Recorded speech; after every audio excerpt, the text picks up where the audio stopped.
할렐루야. 우리 옆에 있는 분들과 함께 인사 나눕시다. 할렐루야. 할렐루야. 오늘 예배 가운데 나오신 여러분 모두에게 우리 주님의 크신 위로와 또한 우리 주님의 크신 평강이 함께 하시게 되기를 바랍니다.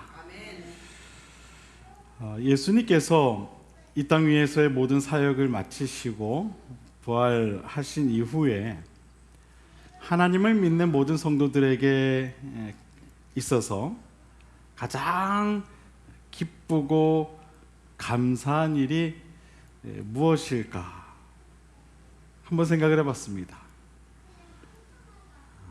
여러분 생각에는 어떤 것이 가장 감사하고 또 어떤 것이 가장 기쁘십니까? 역시 지난주에 이어서 아무도 대답을 안 하실 것 같아서 제가 제 나름대로의 대답을 해보았습니다. 그것은 바로 성령이 오신 일입니다. 성령이 오신 일. 예수님께서 하늘로 올라가시고 우리에게 있어서 이처럼 감사하고 또 기쁜 일이 또 있을까요? 성령이 우리 가운데 오신 것만큼 감사하고 또 기쁜 일이 있을까요? 아마 없을 것입니다. 그만큼 너무나도 감사한 일이죠. 성령이 우리를 위해 우리 가운데 오셨다. 이 기쁜 소식을 온 세상 전하세. 큰 환난 고통을 당하는 자에게 주 믿는 성도들 다 전할 소식은 뭐라고요? 성령이 오셨네. 할렐루야. 여러분, 성령이 오신 일보다 더 감사하고 더 기쁜 일은 아마도 없을 거예요. 아마도 없을 거예요. 예수님께서 이 땅에서의 사역을 마치시고 부활하신 후에 성령의 각 사람 위에 때로는 불처럼 때로는 바람처럼 그렇게 임하셨다라고 성경은 기록을 하고 있습니다. 사도행전 2장 1절에서 4절을 보면 이러한 사실에 관하여 이렇게 기록하고 있는 것을 보게 됩니다. 오순절 날이 이미 이름에 그들이 다 같이 한 곳에 모였더니 호련히 하늘로부터 급하고 강한 바람 같은 소리가 있어 그들이 앉은 온 집에 가득하며 마치 불의 혀처럼 갈라지는 것들이 그들에게 보여 각 사람 위에 하나씩 임하여 있더니 그들이 다 성령의 충만함을 받고 성령이 말하게 하심을 따라 다른 언어들로 말하기를 시작하였다. 할렐루야. 호련히 하늘로부터 급하고 강한 바람 같은 소리가 있어 온 집에 가득하며 마치 불의 혀처럼 갈라지는 것들이 각 사람 위에 하나씩 임하였다. 때론 바람처럼 때론 불처럼 그렇게 성령이 그들 가운데 그들 한 사람 한 사람 가운데 임하였다. 그렇게 성경은 기록을 하고 있습니다. 여러분, 성령은 이처럼 초대교회를 통해 우리 가운데 찾아오기 시작하였음을 우리는 기억해야 할 것입니다. 예수 그리스도를 믿음으로 고백하고 진심으로 회개하며 예수의 이름으로 세례를 받아 새롭게 변화된 삶을 살아가는 모든 이들에게 이처럼 성령의 선물이 허락되었다라는 것입니다. 사도행전 2장 38절과 39절을 보면 또한 이런 말씀이 기록되어 있는 것을 보게 됩니다. 베드로가 이르되 너희가 회개하여 각각 예수 그리스도의 이름으로 세례를 받고 죄 사함을 받으라. 그리하면 성령의 선물을 받으리니. 할렐루야. 이 약속은 너희와 너희 자녀와 모든 먼 데 사람 곧 주 우리 하나님이 얼마든지 부르시는 자들에게 하신 것이라. 여러분, 이 이야기가 주는 의미가 무엇입니까? 누구든지 예수를 그리스도로 믿고 회개하여 또 예수 그리스도의 이름으로 세례를 받고 죄 사함을 얻으면 그에게 무엇이 주어진다라는 겁니까? 성령이. 마치 선물과 같이. 여러분, 선물 받아보신 적 있으시죠? 선물 받으면 여러분 어떠십니까? 기분이 아주 좋아요.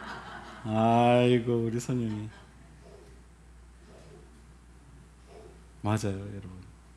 기분이 아주 좋죠. 기쁘죠. 또 감사하죠. 아, 이 사람이 나를 이만큼 생각하는구나, 혹은 사랑하는구나. 아주 작은 선물을 받아도 우리는 그런 마음을 갖지 않습니까? 그런데 여러분, 예수님께서 우리에게 너희가 나를 믿고 나를 따르면 성령의 선물을 너희에게 줄 거야, 그렇게 약속하셨다는 거예요. 우리는 이미 또한 그 성령의 선물을 이미 받은 자들이고요. 사랑하는 여러분, 성령은 이미 오래전에 우리 가운데 찾아오셨음을 여러분 꼭 믿으시게 되길 바랍니다. 예수 그리스도를 주라 시인하고 예수의 이름으로 세례를 받은 우리에게 이미 성령 강림의 역사가 일어났음을 여러분 꼭 믿으시게 되기를 바랍니다. 성령은요, 이미 우리 가운데 찾아오셨습니다. 그리고 이미 우리와 함께 하고 계십니다. 우리 안에 거하시고 우리와 늘 동행하시는 줄로 믿습니다. 여러분, 우리 사실을 기억해야 되는 거예요. 기억해야 된다. 그리고 그것을 우리는 신뢰하고 믿어야 되는 거예요. 그 사실을. 여러분 안에 하나님의 영이신 성령의 임재가 이미 이루어졌음을 우리는 믿어야 할 줄로 믿습니다. 오늘 본문 18절에 보면 이런 말씀이 기록되어 있습니다. 18절을 다 함께 보시겠습니까?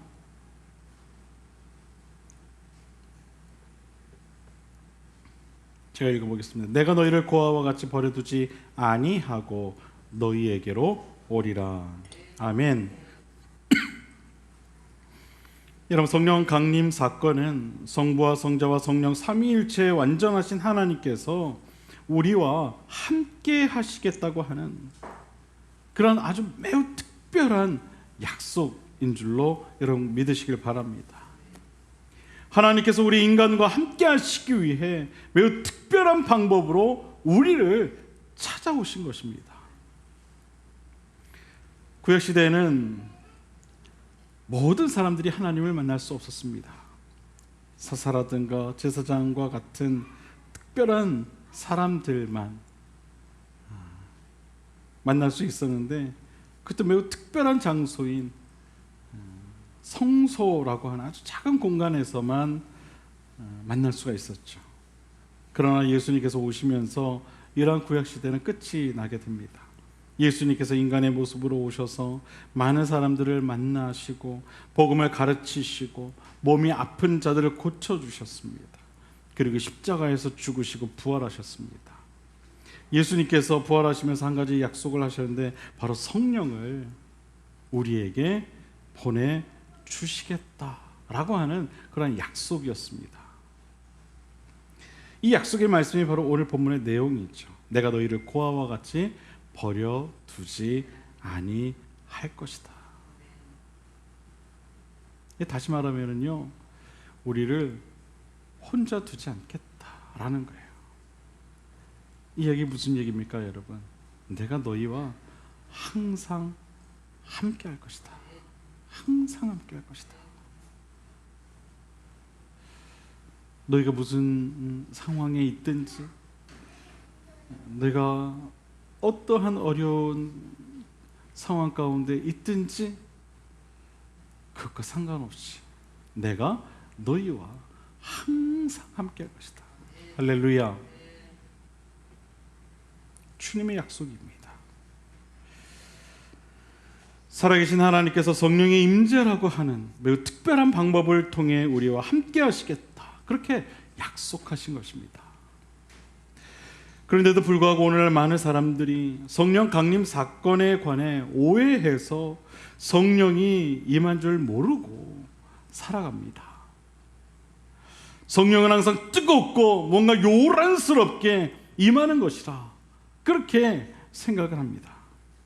물론 사도행전 2장을 보면 오순절날 성령이 임하실 때 호련히 하늘로부터 급하고 강한 바람 같은 소리가 온 집에 가득했고, 또 불의 혀같이 갈라지는 것이 각 사람 위에 임하여 있었고, 모두가 다 성령의 말하게 하심을 따라 다른 방언으로 말했다고 그렇게 설명은 하고 있지만, 여러분, 이것이 성령 강림 사건의 모든 모습은 아니라는 것을 우리는 잘 알아야 합니다. 성령 강림의 모습은 이럴 수도 있고 또 다를 수도 있다라는 거예요. 표적이 필요할 때는 요란하게 임하시지만 그렇지 않으면 아주 조용히 그렇게 임하시기도 한다는 겁니다. 성령께서 임하시는 방법은 이처럼 다양할지라도 분명한 것은요, 이미 우리와 함께하고 계신다는 것입니다. 그러므로 우리는 이러한 사실에 대하여 의심할 필요가 없는 거예요. 의심할 필요가 없는 겁니다. 때로는 신앙생활하는 분들 가운데 그런 분들이 있습니다. 내가 이 성령 받았나? 내가 이렇게 살아가는데 내 안에 성령님이 진짜 계신 건가? 그런 의심을 하는 분들이 있어요. 그러나 여러분, 의심하지 마세요. 의심하시면 안 되는 거예요.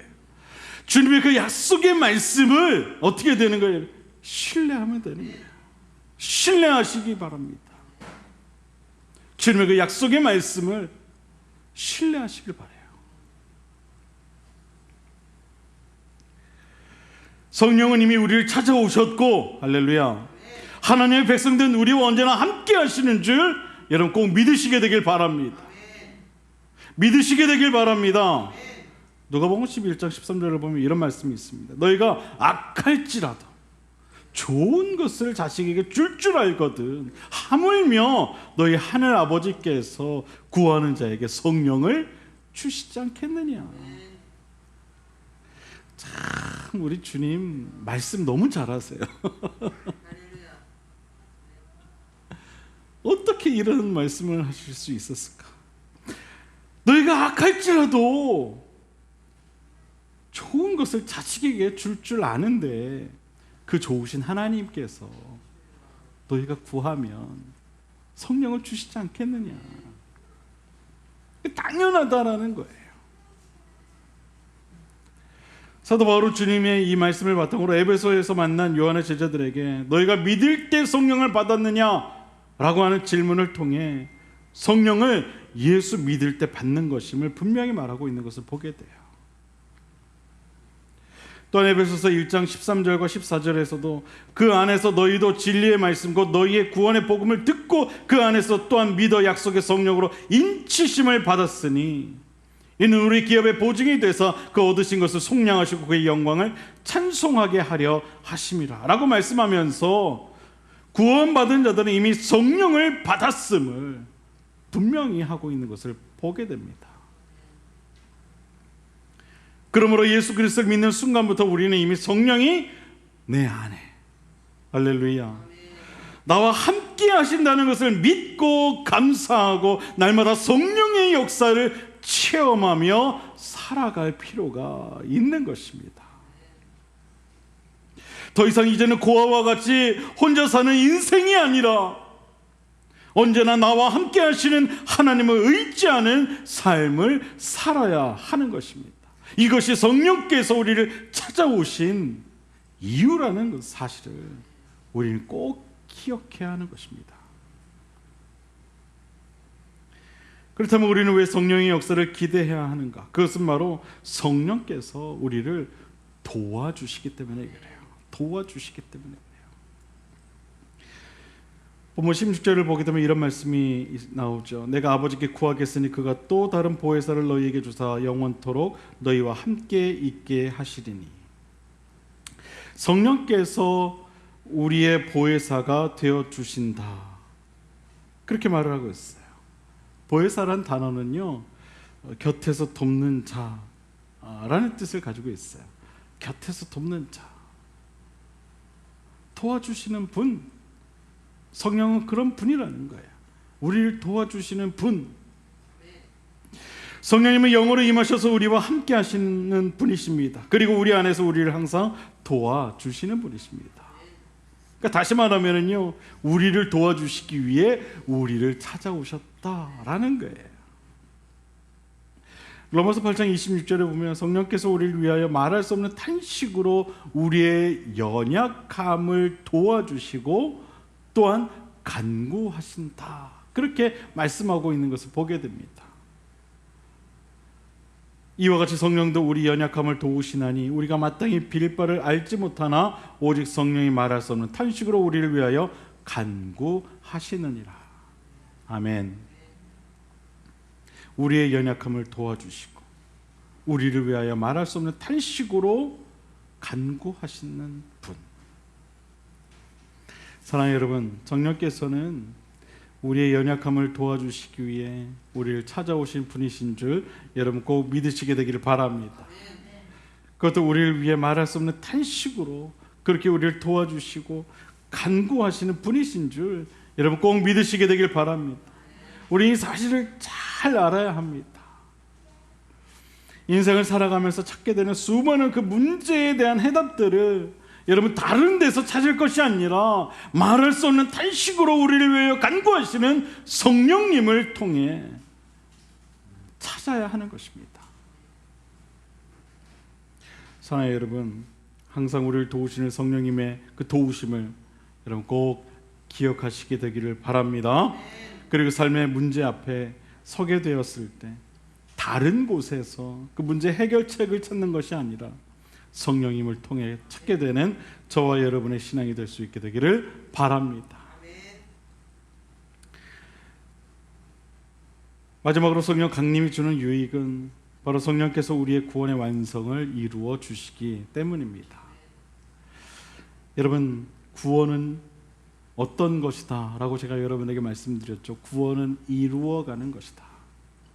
하나님 부르시는 그날까지 이루어가는 것이다.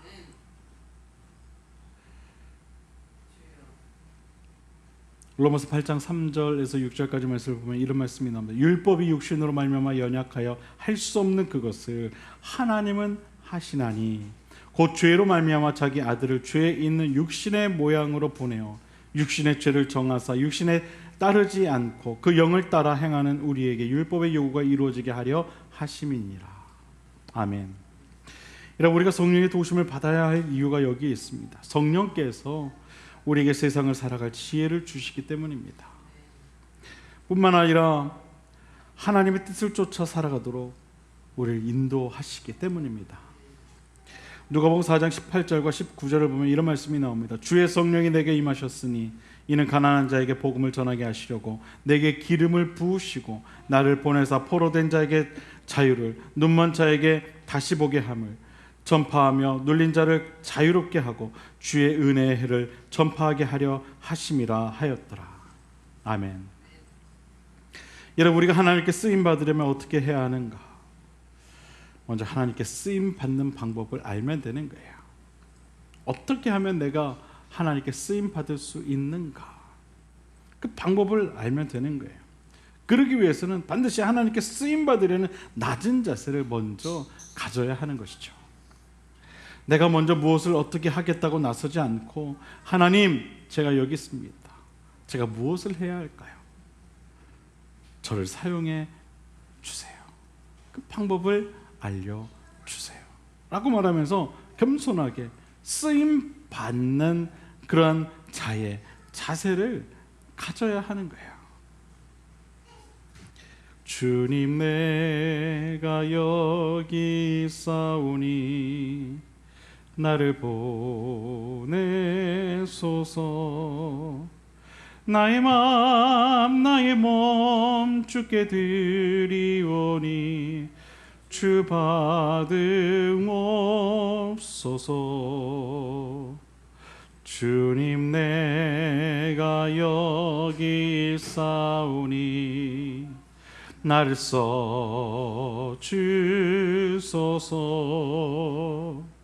가진 것 모두 다 주께 드리오니 주 받으옵소서.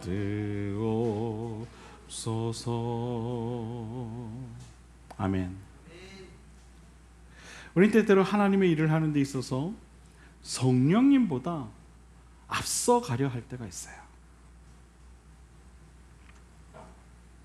다시 말하면은 내 결정과 내 판단과 내 혈기로 하나님의 일을 하려 할 때가 있다는 거예요.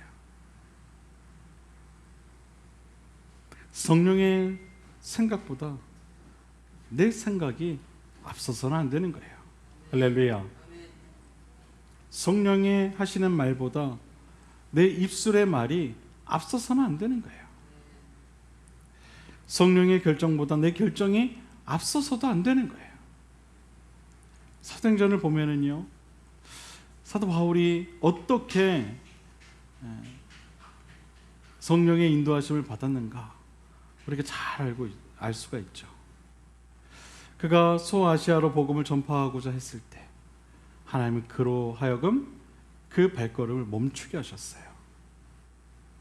그리고 환상 중에 마케도니아로 가야 한다는 그러한 말씀을 하시게 되죠. 사도 바울에게 있어서는 자신의 그 판단으로는 소아시아에 가서 복음을 전해야 할 것 같았는데 하나님의 생각은 달랐다는 거예요. 근데 사도 바울은 어떻게 합니까? 자신의 생각을 따르지 아니하고 성령님의 그 인도하심을 따르게 되죠. 여러분, 이것이 성령의 사람인 거예요. 내 생각대로 하지 아니하고 내 결정대로 하지 아니하고 성령께서 하시는 대로, 성령께서 인도하시는 대로.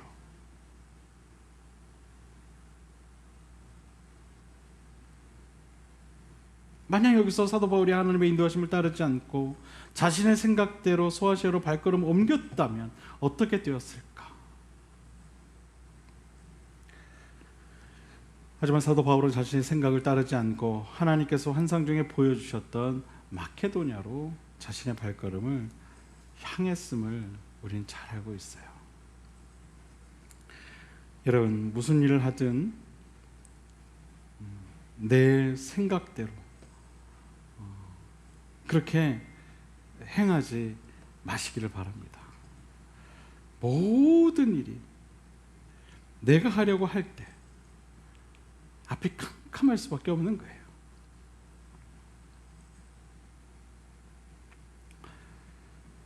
하나님의 일도 마찬가지예요. 하나님의 일을 하는 데 있어서도 내가 하려고 하면은요, 앞이 안 보이는 거예요. 여러분, 우리가 전도를 왜 힘들어합니까? 목사님은 맨날 전도하라고 하는데 전도 너무 힘들어. 왜 힘들까? 여러분, 왜 힘들다고 생각하세요? 네? 말주변이 없어서? 성경적 지식이 부족해서? 훈련을 못 받아서? 아니에요. 여러분 이미 다 훈련 받았고요. 그동안 여러분이 들어온 말씀만 해도요, 그 분량이 어마어마할 겁니다. 말주변이요? 아이고, 여러분 교회 다니는 사람들만큼 말을 잘하는 사람들도 없어요. 예? 말을 얼마나 잘하는지 몰라요. 말주변이 왜 없어요? 다들 말 잘하시죠. 그런데 왜 유독 전도만 하라고 하면 입이 안 떨어질까?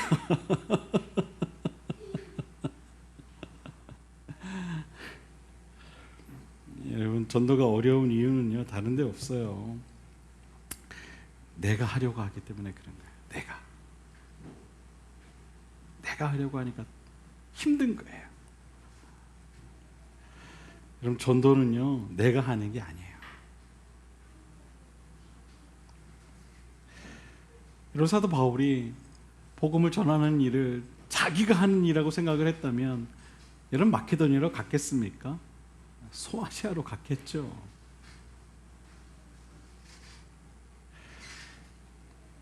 하나님이 인도해 주시고 이끌어 주시는 대로 그렇게 우리가 나아가게 될 때, 여러분, 그때 전도도 할 수 있게 되는 거예요. 할렐루야. 성령께서 이끄시는 대로 우리가 나아가게 될 때, 그때 전도도 할 수 있게 되는 거예요.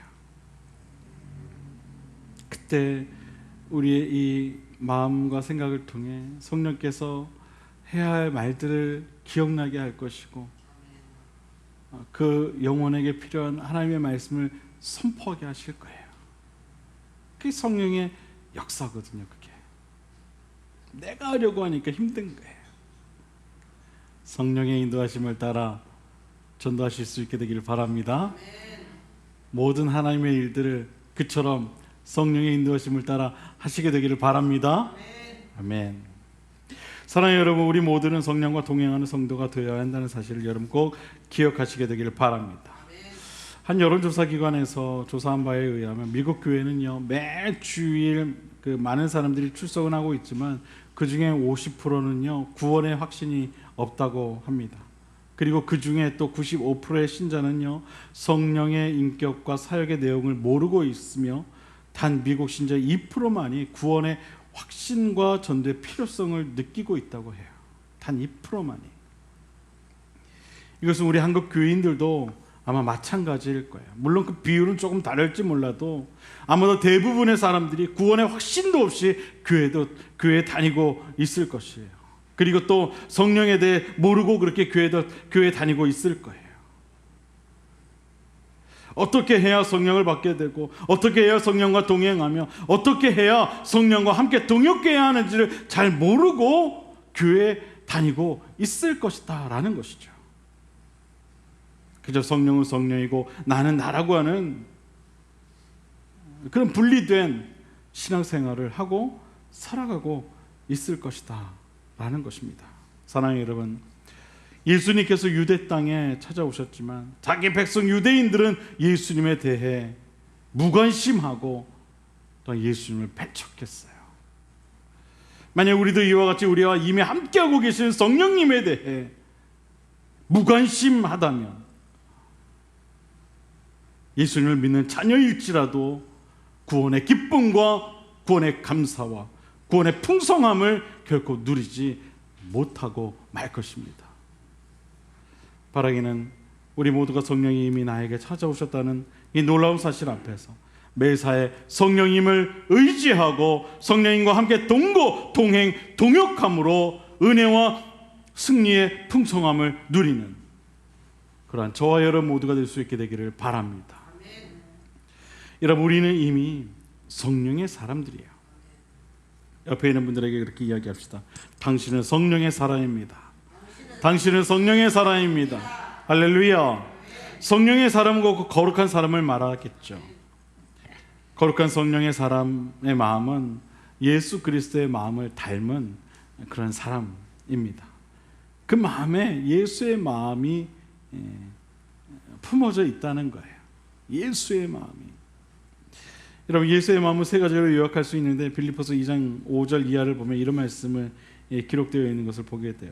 너희 안에 이 마음을 품으라고 그리스도 예수의 마음이니 그는 근본 하나님의 본체시나 하나님과 동등됨을 취할 것으로 여기지 아니하시고 오히려 자기를 비워 종의 형체를 가지사 사람들과 같이 되셨고 사람의 모양으로 나타나사 자기를 낮추시고 죽기까지 복종하셨으니 곧 십자가에 죽으심이라.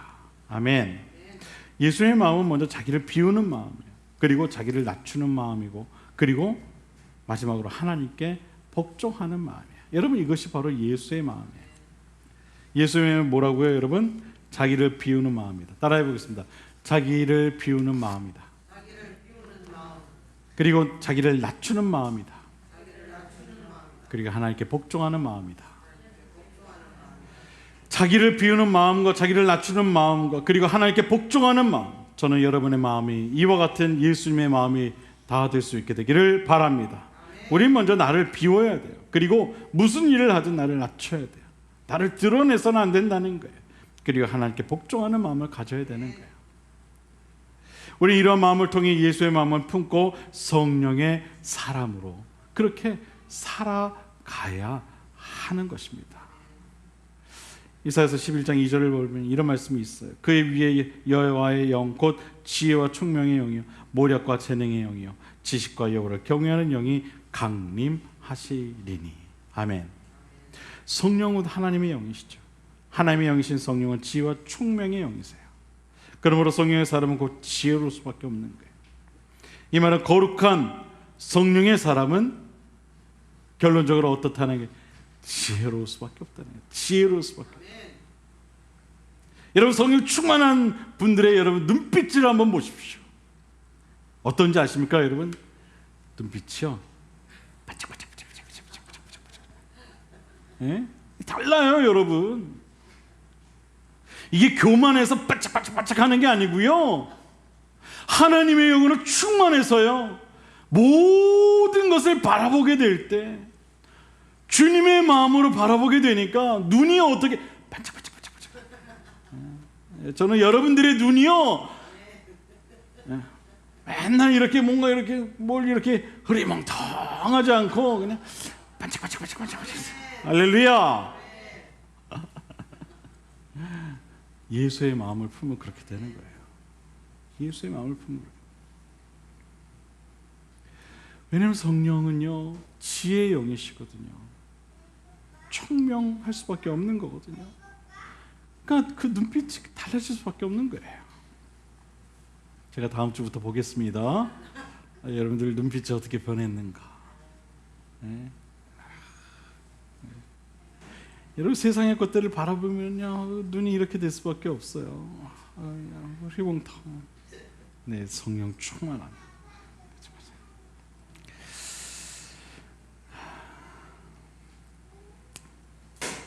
지혜롭고 거룩한 성령의 사람은 모든 것이 결코 성령보다 앞서지 않습니다. 그가 하는 생각이나 그가 하는 말이나 그의 감정이나 그의 행동까지도 결코 성령을 앞서지 않습니다.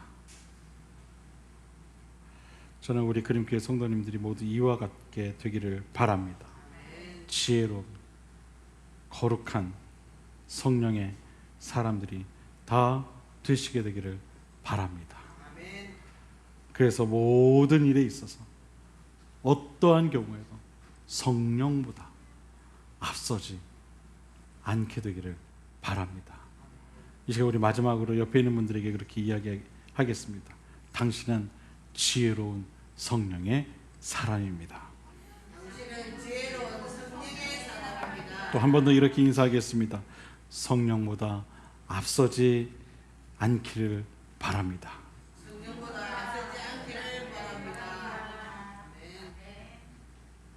이번 한 주간 살아가실 때 거룩한 성령의 사람으로 지혜로운 삶을 꼭 살아가시게 되기를 주님의 이름으로 간절히 축원을 드립니다. 기도하겠습니다.